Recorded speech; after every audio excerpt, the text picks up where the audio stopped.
My favorite question is, after we sort of co-created a plan with the clients, which is a big part of what we call client-centered coaching, the idea that the client is an active participant in the recommendations that come up. And people always like, yeah, that sounds all nice when you say it, JB, but clients usually don't know what to do. And I'm like, duh, that's why they're sitting with you. It's co-creating. You're not saying, what would you like to do next? And they're like, pizza. And you're like, great, pizza.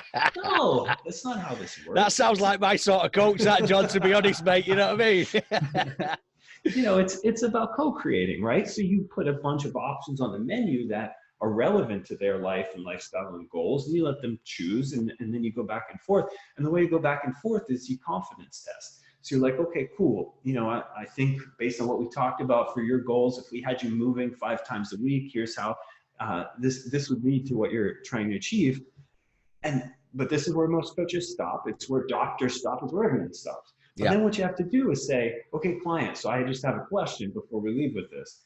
On a scale of 0 to 10, 0 being no way in hell, 10 being, of course, a trained monkey could do that.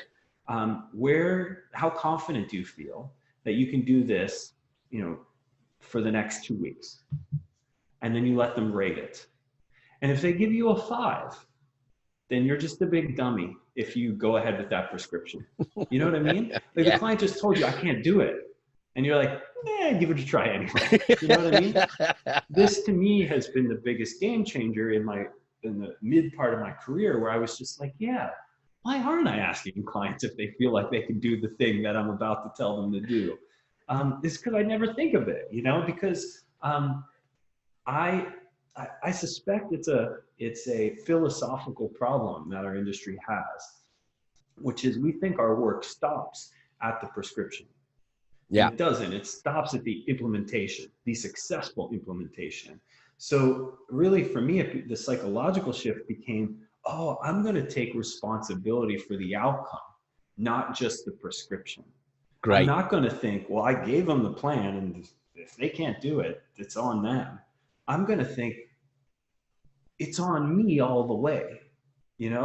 If I have a difficult client who's not doing it, or doing it half the time, it's on me to figure out how to get them to do it all the time, or figure out how to be successful in half the time. John, I think that is to hear that is crazy refreshing, brother.